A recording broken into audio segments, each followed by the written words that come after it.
I want to apologize that it took a lot longer than expected to get this review out. Life has been crazy busy as of recently, but now it's finally time to talk. If you got that reference, you are awesome.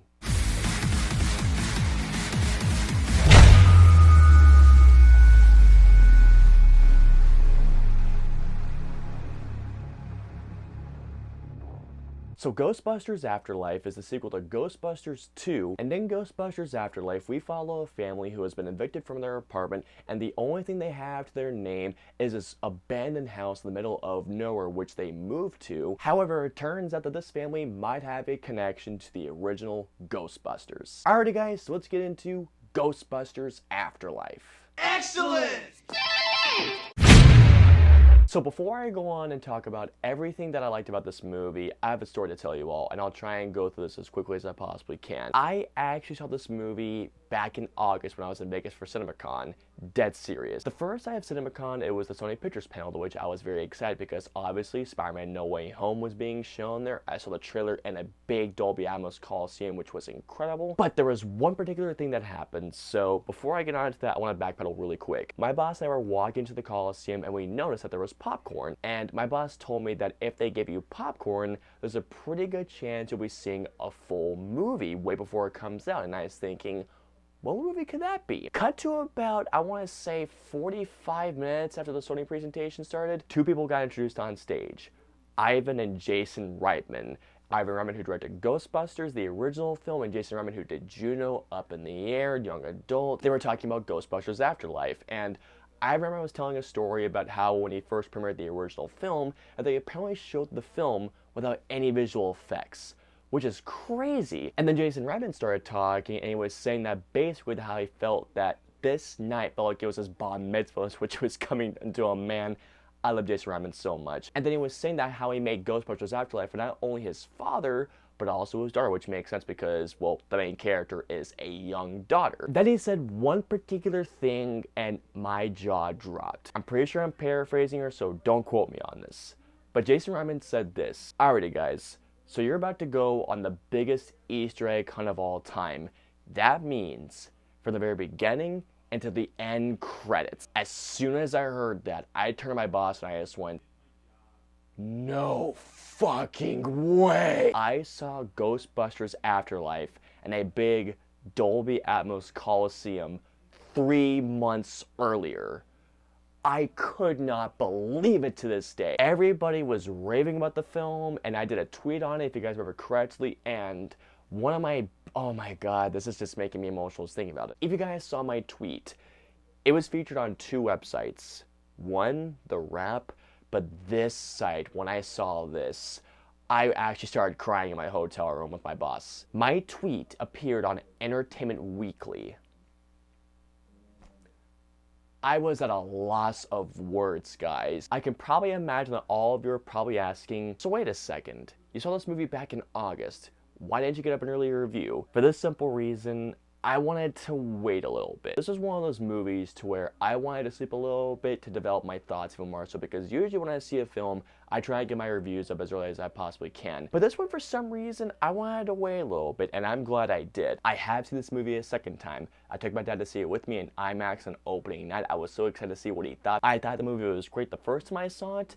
Second time I saw it, this movie is great. Performances-wise, everyone here was really, really good. In fact, actually, they were great in this movie. Finn Wolfhard, McKenna Grace, Carrie Coon, Paul Rudd, the kid who plays Podcast, everyone here was great. Finn Wolfhard is such a great actor, from Stranger Things, It Chapter 1, Chapter 2, despite how I feel about Chapter 2. Here in Ghostbusters Afterlife, it's not his best performance, I'll say that much, but still, he plays this kid that when he moves into this town, he's trying to figure out not only his purpose here in this town, he's trying to find his way in this town, trying to start this new life in this town. He has a moment in this movie that I just went, how dare you? I mean, don't get me wrong, I smiled and I laughed at the scene, but the way I was interacting with this object, I just went, you don't know what the heck you're saying, man. I really liked Carrie Coon in this movie. Now, obviously, I can't go into too much because it goes into spoiler territory. I like the relationship that she had with her kids, and I like this thing that she had with her parentage.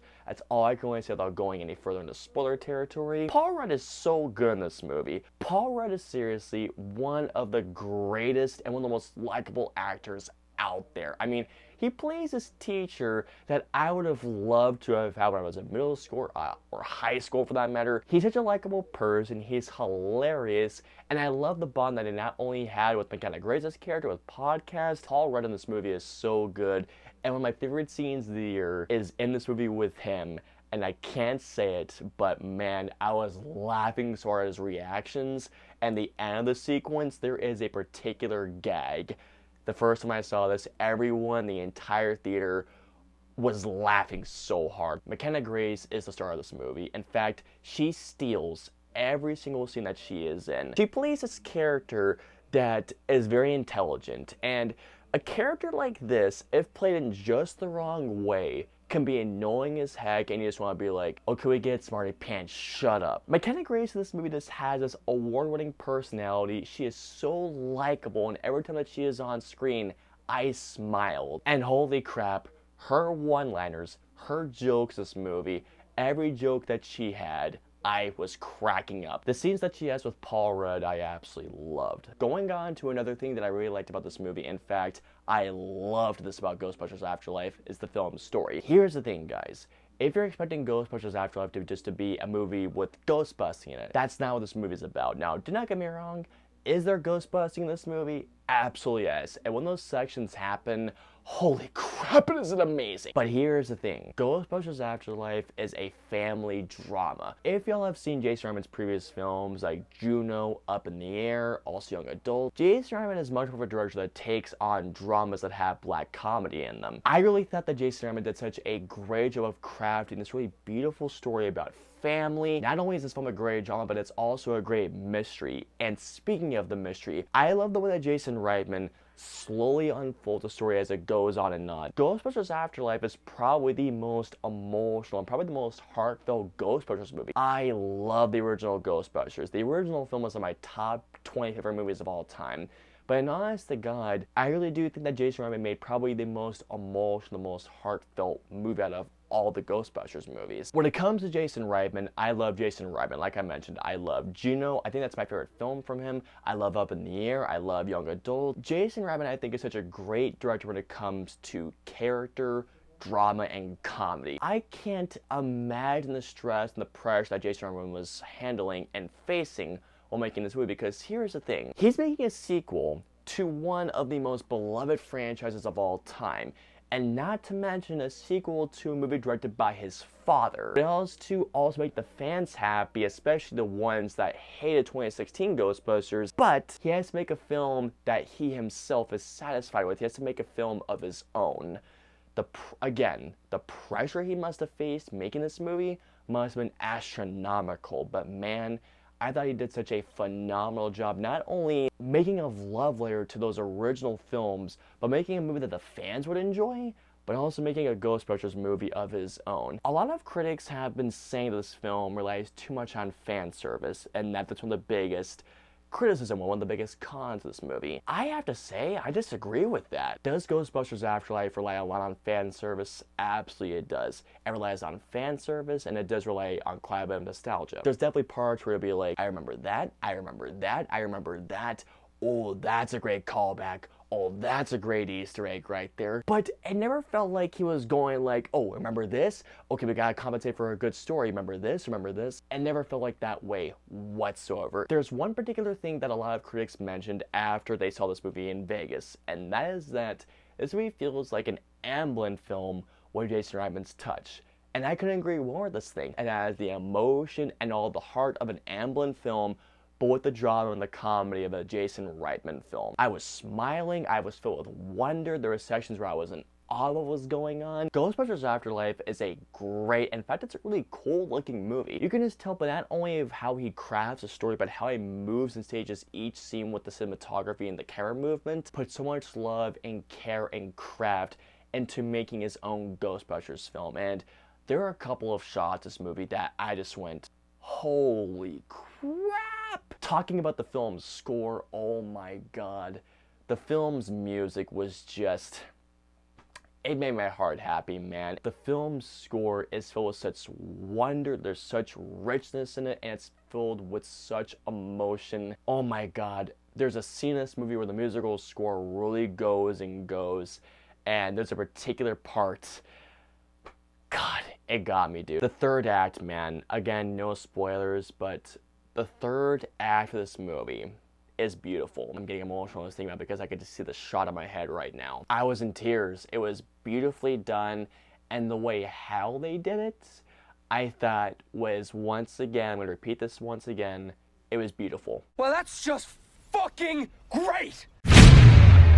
Do I think that Ghostbusters Afterlife will become a classic like the original Ghostbusters?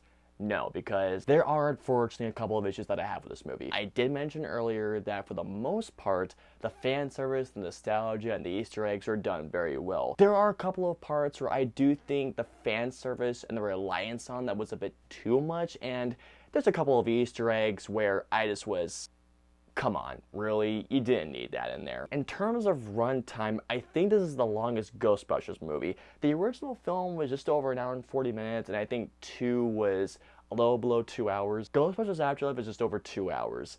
And I remember when I saw this in Vegas, it felt like it was over 2.5 hours long. Here, the second time I saw it, it didn't feel as long, but it still felt like a long movie nonetheless. And here we go. So overall, I really dug Ghostbusters Afterlife a lot. Not only did Jason Reitman do such a great job of tributing his father's films, but I thought he made a great Ghostbusters film of his own. Is Ghostbusters Afterlife as good as the original film? No, it is not, but at the same time, I had such a great time with Ghostbusters Afterlife.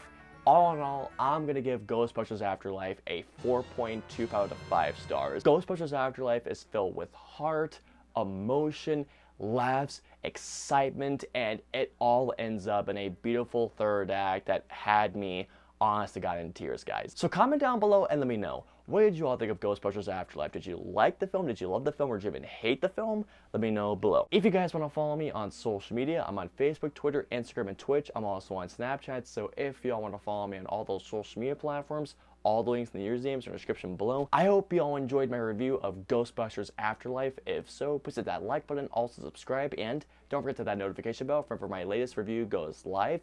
If you guys want to see any of my previous 2 videos, please click on the right there or right there. And of course, until my next review or video, I'll see you all next time.